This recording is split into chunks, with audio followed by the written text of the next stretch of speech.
یکی میخواست که حرفی بزنه منزلت کسی رو پایین بیاره، گفت فلانی از زنم پستره. تو یک جلسه ای فلانی از زنم پستره، از زنم کمتره. کی گفته زن پسته؟ که تو اینطوری داری تشبیه میکنی فلان مرد از زن پستره. کی گفته زن پسته؟ تو داری میگی زن پسته.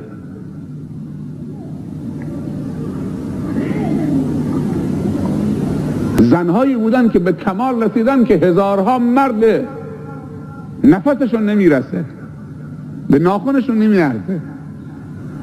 ام المؤمنین خدیجه، ام الاشراف بهش میگن، فاطمه زهرا رضی الله عنها، اینا به کمال رسیدن. پس این نیست که اگر مرد بی برکتی دیدی اونو تشبیه بکنید بگید از زن پستره. نه، مرد بی برکت درسته از زن بی برکت پستره، ولی مرد بی برکت و فاسق و فاجر و خلافکار و بی ایمان ما نمیتونیم بگیم از زنهای مؤمنه طاهره طیبه عالمه فاضله متقیه از اینا پستره. چون پستی و بلندی نه به زن و مردیه، نه به سیاه و سفیدیه، نه به پول و فقیری، ثروت و فقر، نه به حاکم و محکوم بودن.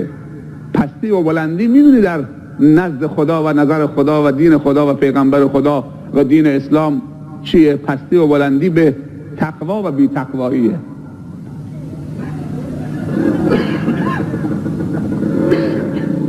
برادرای بزرگوار و محترم و خواهرای بزرگوار و محترمی که تو همین خونه ها نشستن، پشت همین خونه ها نشستن، پشت همین دیوارهای شرم و حیا نشستن، تو این سرما آمدن چیزهایی درباره دین بشنون. دروازه، هر دو لنگه دروازه.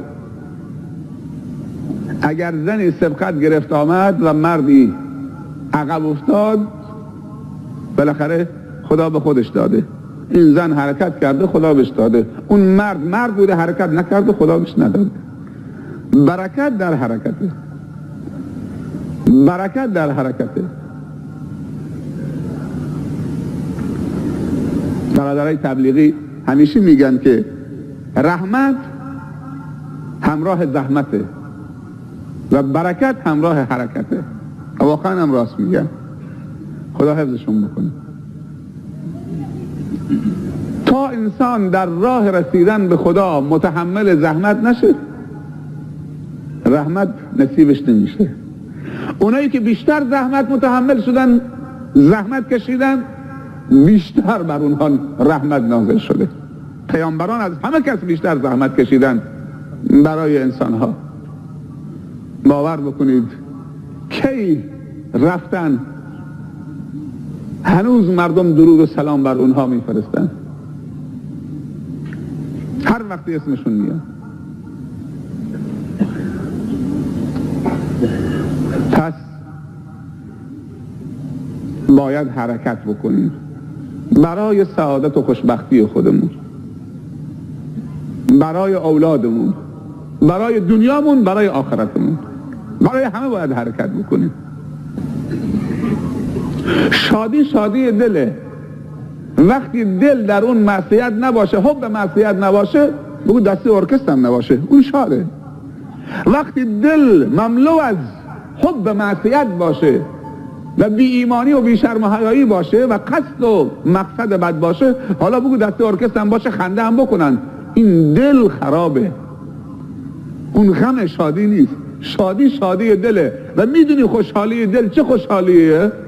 آرامش دله. دلی خوشحاله که آرامش داره، اطمینان داره، پریشانی در اون نیست. و اون دلی که آرامه فقط با یاد خدا آرام میگیره. الا به ذکر الله تطمئن القلوب. پس خوشحالی مؤمن با دلشه، نه با لبش. خیلی از لبها شاید باز باشه تا بیخ گوششون و بخندن و قهقه بزنن، اما دلشون داره خون میچکونه، چشمان دلشون داره خون میچکونه، با معصیت خدا دارن خنده میکنن، شاد میشن.